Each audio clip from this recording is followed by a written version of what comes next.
Welcome to Christian Financial Perspectives, where you're invited to gain insight, wisdom, and knowledge about how Christians integrate their faith, life, and finances with a biblical worldview. Here's your Christian Financial Advisors host, Bob Barber, and his co-host, Shawn Peters.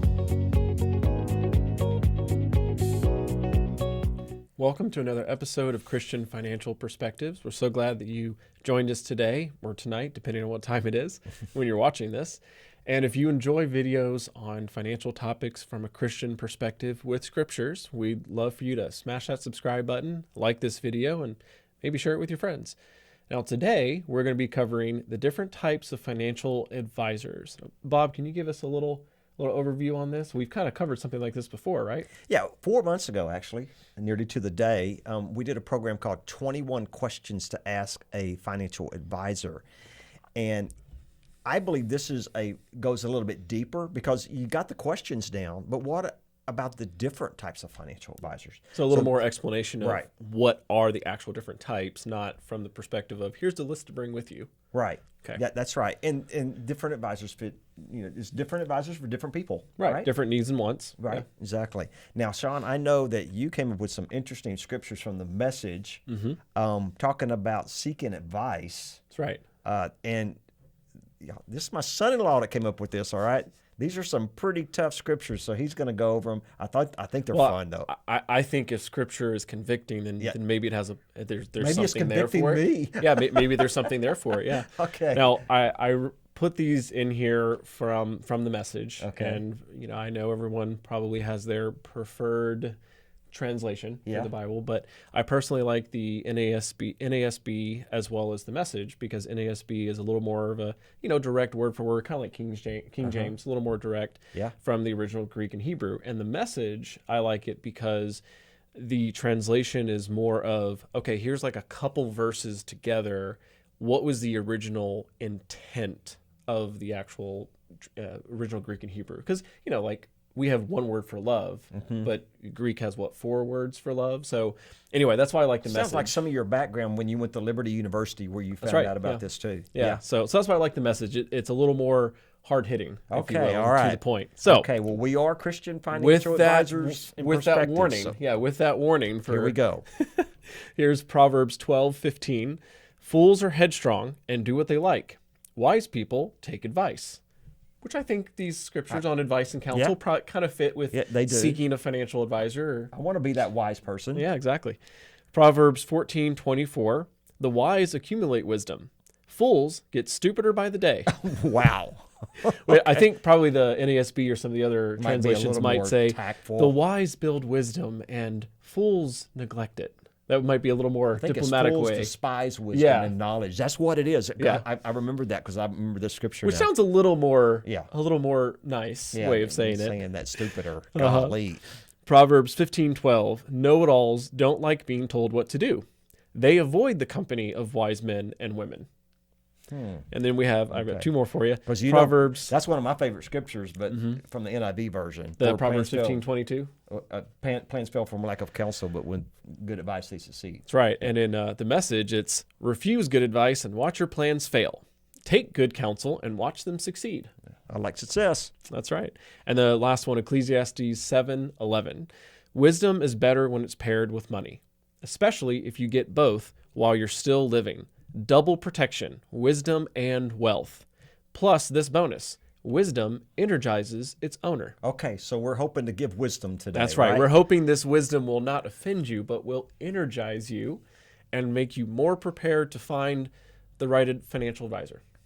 So the average person really doesn't know there's all these different types of financial advisors out there. Yeah. They Google financial advisor, or with us, the way that everyone's always calling us is they're searching Christian financial advisor, right? And that's the name of our company. And depending on where you're located, depending on who's paying for paid ads, people might just see, oh, there's something I was looking for. Right. It sounds right, but it's not all the same. So Bob, what are some of the options first on how advisors are paid? I want to say first of all, Shawn, there's not necessarily a right or wrong way here. Okay, correct. I mean, if one advisor operates this way and another advisor operates the other way. That's just the way they choose to do business. Yeah. So you would say there's pros and cons, really, no matter which one exactly. it is. Okay.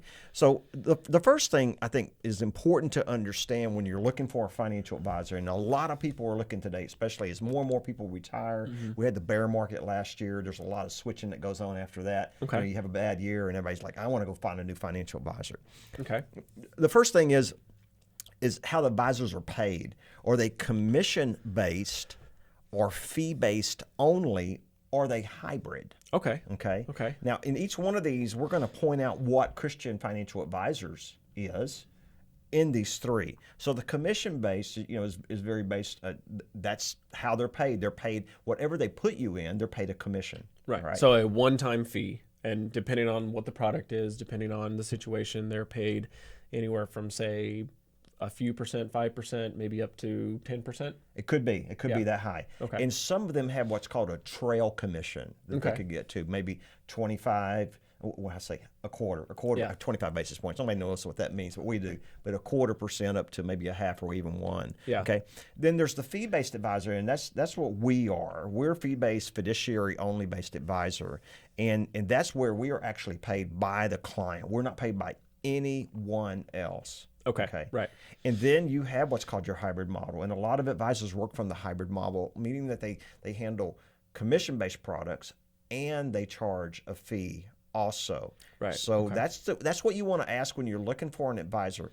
Are you commission-based? Are you fee-based? Are you a hybrid of the two? Fee-based only, I think, would be the key fee-based there. only. Or are you a hybrid where you can sell commissionable products and you offer ongoing financial advice for a percentage fee? And a fee base is usually fiduciary based, okay? Yeah. Because it's always what's in the best interest of the client, because the client's the one who's paying you. So you should do what's in the best interest of the client, not what's in the best interest of the product that you're selling, okay? And the fee-based only would also typically be associated with the investment management, right? Because typically it's related in some form or fashion to the assets that are being managed. Asset management. Okay, that's correct. Gotcha. All right. Okay. So the next area, there's 3 of these areas too. Some advisors are very product oriented. Okay, that's going to be mostly your commission based advisors. That's the ones that are going to sell like annuities, life insurance, alternative investments, like a real estate investment trust or maybe an oil and gas investment. Okay. Or they're going to be financial planning oriented. Okay. Or investment manage oriented, or they can be both. Okay? Financial planning and investment oriented? Investment oriented. Okay. That's what we are at Christian Financial Advisors. We're both financial planning oriented and investment oriented because we believe the two need to go together. All right. So our focus here is investment management is our bread and butter, if you will. Like that's our main focus. We do biblically responsible investing. And as part of that, depending on assets under management, we offer different levels of financial planning as a value-added services, or as an additional, like by the hour, you can work with us for financial planning. Under three, if you have, if just to say this so everyone will know, if you have under $300,000 of management with our firm, financial planning is by the hour. Okay. Right. If you have over 300,000, it's included, and all that is on our website. How our fees are structured, and which, by the way, we have a blended fee structure. That the more you have with us, the lower the fee goes. Right. Okay. All right. So next, we're going to cover some portfolio styles. Yeah, that's correct. So this is, of course, assuming someone is doing investment management. Right. So that's what are our first options, Bob? Well, the first is the buy and hold portfolio style, and that's where most of your advisors fit.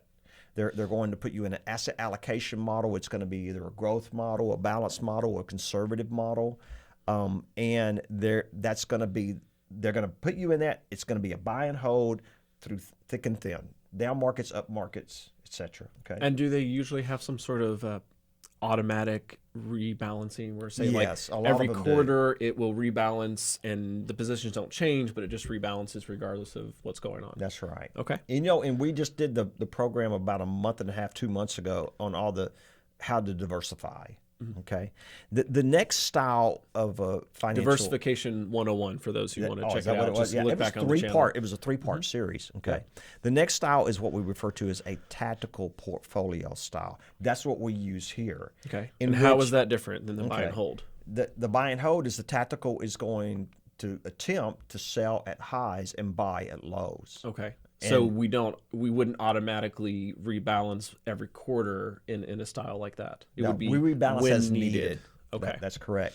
Now, as an example of that, in October of 2021, when the markets were at an all-time high, they continued to go higher for a couple months. I got out a little early, I got to admit, but we took our stock exposure overall, nearly cut it in half. And you remember when we did that.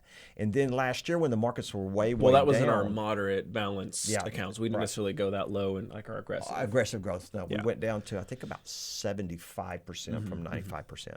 But we've entered back in, and we entered back in when the markets went down. So that's a tactical style of investing. If I may interject, Bob, here, I believe I've heard you say many times that when you're deciding whether or not to hold on to the market continuing to grow, when it seems like the momentum is slowing down, the pigs get fat and the hogs get slaughtered. It is. That's the old style. And I apologize to our vegetarian visitors or viewers, but it's just an analogy. I'm very Texan, very country boy, and that's an old saying I've always heard.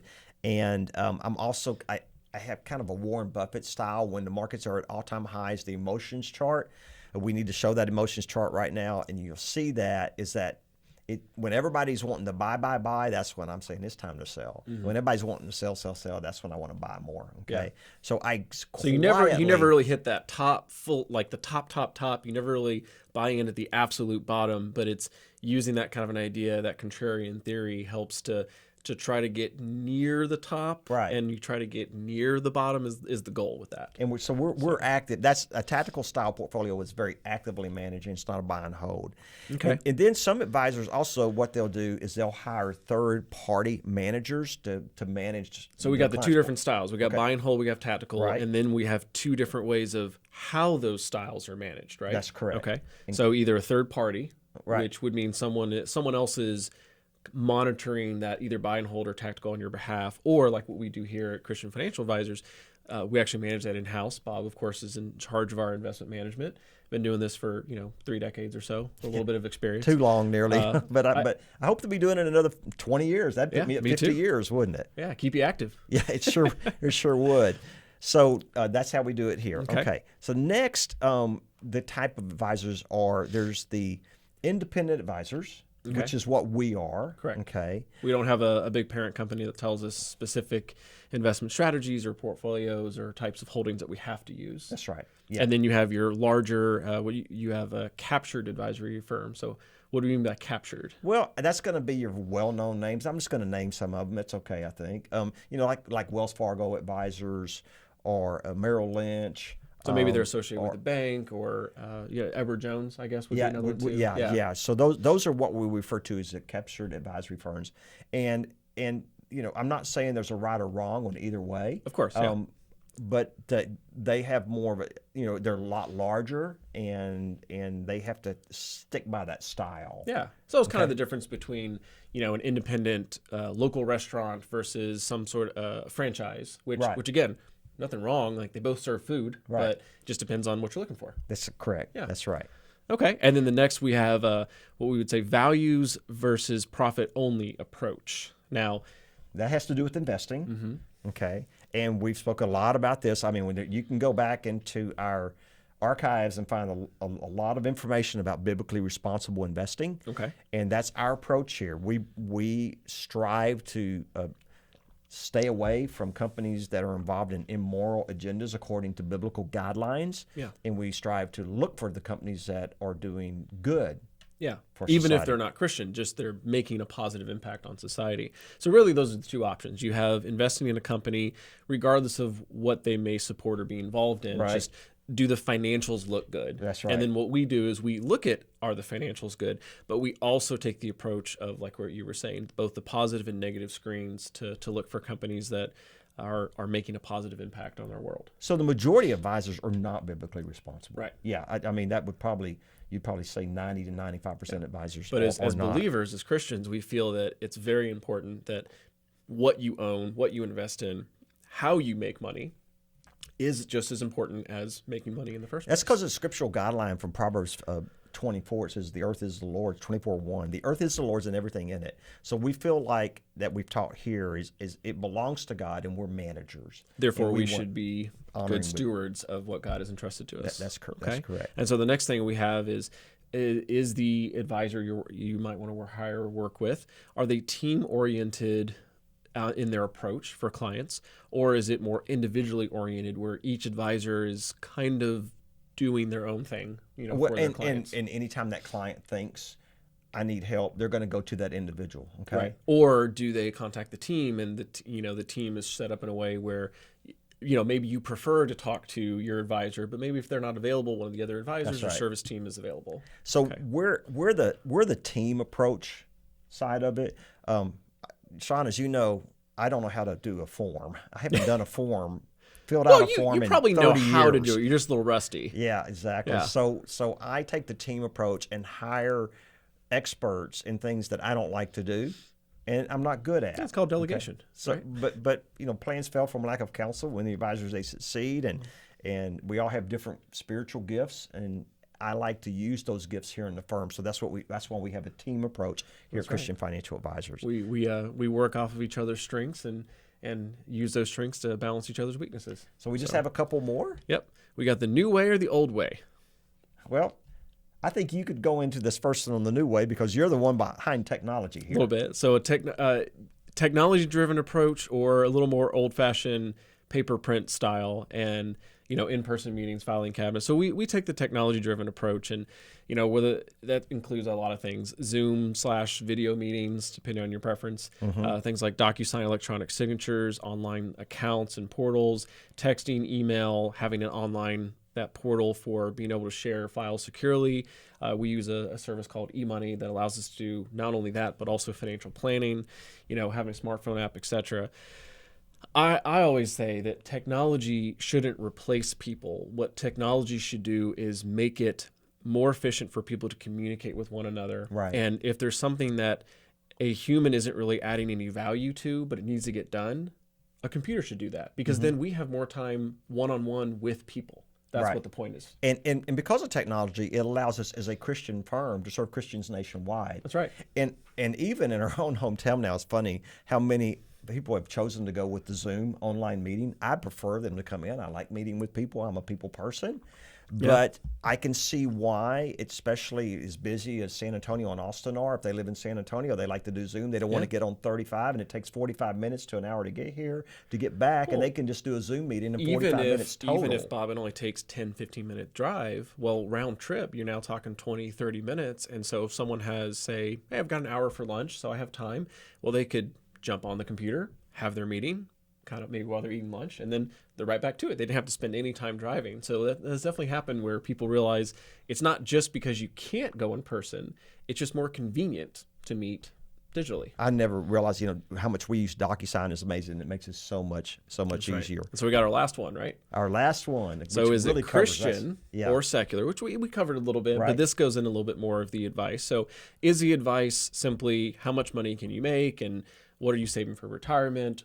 Or is it advice based on biblical principles? And so I got it two ways: advice based on a secular worldview, or advice based on a biblical worldview. That's right. And here we want our advice, the Christian financial advisors, to be based on a biblical worldview. Okay. Or otherwise known as kingdom building. We want it to be focused on how are you building the kingdom, not just saving for retirement and preparing for that, but how is what you're doing going to impact after you're gone and impact the kingdom of God.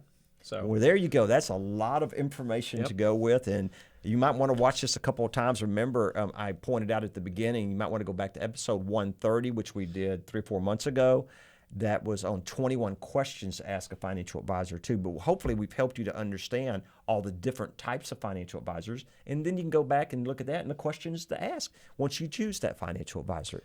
Well, that's going to do it for today, I guess. Thanks again for joining us. And as always, you can visit our website, christianfinancialadvisors.com. You can call or text us during business hours, 830-609-6986. God bless you. And again, thanks for joining us. Thank you so much for watching. If you enjoyed that video, be sure to like and comment and subscribe to our channel so you can get future updates. You can also follow us on social media, handle shown on screen. In the meantime, check out one of these other videos.